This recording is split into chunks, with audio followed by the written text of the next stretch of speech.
Welcome, everyone. The connecting link between people is some sort of a touch. Even as when you eat food, you have to put it in your mouth. When you speak, your words have to go through the air and strike the person's ear. Even as light touches things. Light travels through the universe. It doesn't lose any energy.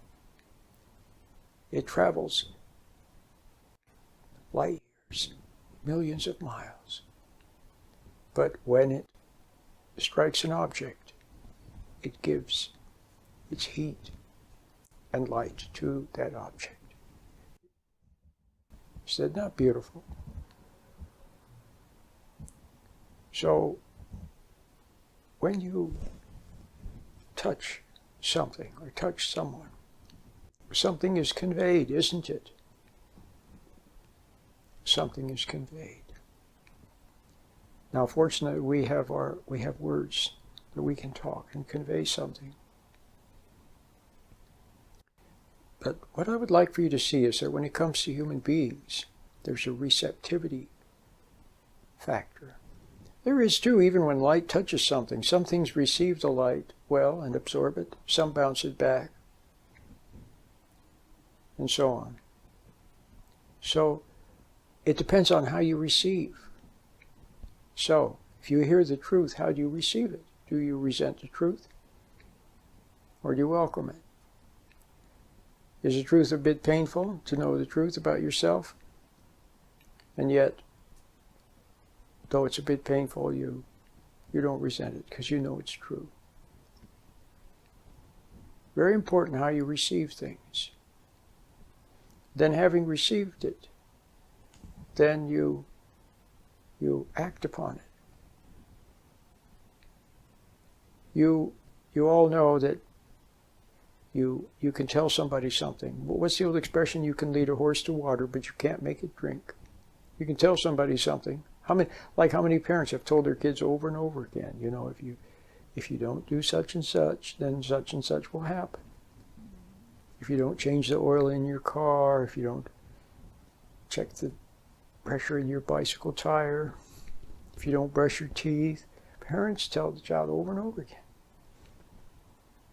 But until the child actually sees it, and then does it.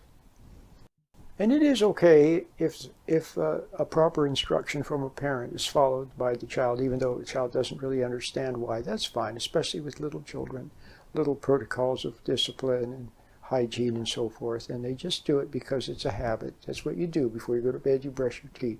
That's fine. But at some point, as we grow to be adults, we have to see things for ourselves. And then when you see it, then you act upon what you saw. And in that way, your intuition becomes action. The revelation, if you will. See, if you, for example, suddenly realize, you just suddenly see, wordlessly, you just see that you're being phony with people, or you're being impatient with your children, or you're resenting your husband or your wife. You see it, okay? And it does cause a little bit of pain, doesn't it, to see that? But you see it. Well, isn't that a little revelation? It's a wonderful revelation. It's a far more important revelation. It comes to you by way of God's inner light. His inner light, which you can apprehend. We call it intuition. It's a most wonderful revelation because it permits you, see, to get better, to give up the resentment or the impatience or whatever. It's very important to see it, actually see it, and then to be able to give it up. So God does two things. Number one, it's a little revelation. And then secondly, He gives you the power to stand back from the previous error and to observe it. and then to act from what you now see. And what you see is that it's not good to be impatient with your children. You see it.